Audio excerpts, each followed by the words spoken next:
নির্মূল করতে হবে শক্ত হাতে।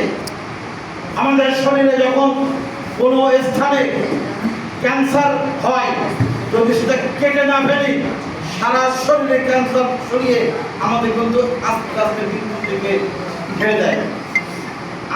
আপনি নীরব আছেন, নীরব থাকা মানে আপনি বুঝছেন পরবর্তীতে আপনার সন্তানকে এই মাদক কিন্তু আপনাকে খাওয়া দেবে।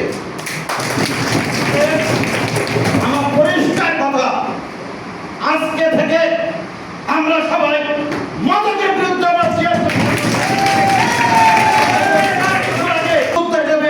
আমি আপনাদের সাথে থাকবো।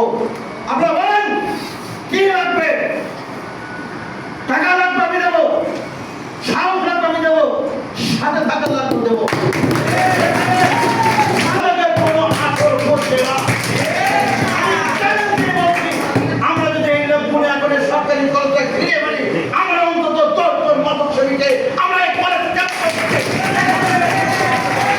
আপনারা না পারেন। আপনারা যারা মাদক কেন বছর আপনারা জানেন, যারা মাদক সেবন করে এখানে তারা জানেন। আমার কাছে আমার নামের তালিকা দেন,